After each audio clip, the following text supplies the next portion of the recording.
As we've highlighted throughout the week, the need to save our democracy is dire and urgent, but I don't say this to leave you in despair. Keep in mind, there are plenty of things that divide us, yes, but there is so much more that unites us. That is the subject of John Avlon's reality check tonight. He's here to take us through it. John, give us some hope here. All right, we're going to keep hope alive for you, Jim. Look, despite all the doom and gloom and division that seems to dominate our democracy, today we got some good news.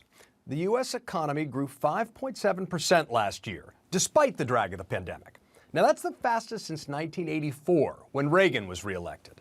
Now, typically, political sentiment follows the James Carville rule. You know, it's the economy, stupid. But despite near record growth, we're feeling not so fresh as a nation. A recent NBC News poll found that 72% of Americans think we're headed in the wrong direction. And look, there are plenty of rational reasons for folks to feel frustrated. From the ongoing pandemic to the persistence of the big lie and rising costs from inflation. Yes, we face real challenges, as every generation does. Perfect's never on the menu.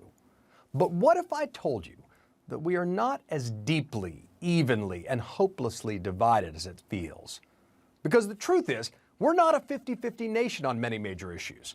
Instead, there's surprisingly broad agreement on basic facts and values within America. It's just that a loud minority of the population keeps dominating the conversation. Let me explain. The fact we have one political party that, for the most part, refuses to accept a free and fair presidential election is bad for our democracy. No question about it.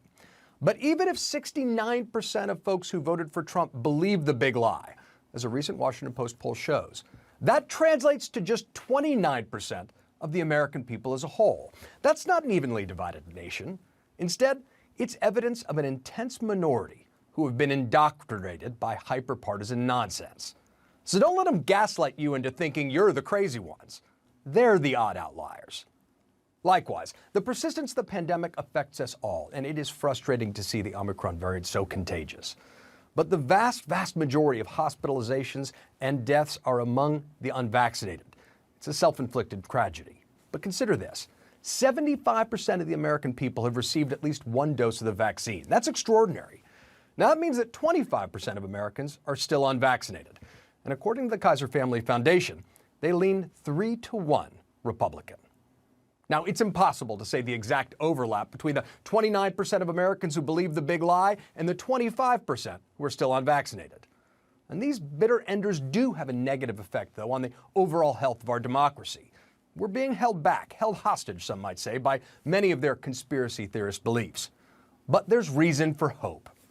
Because even many of the culture war wedge issues that have dominated debates in the past have seen movement towards majority consensus. Take same-sex marriage.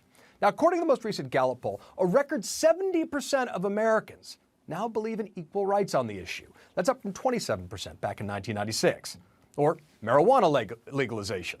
Gallup shows it's reached a new high with 68% support. And it's worth noting that 72% of Americans oppose completely overturning Roe v. Wade, according to a Marquette poll released just yesterday.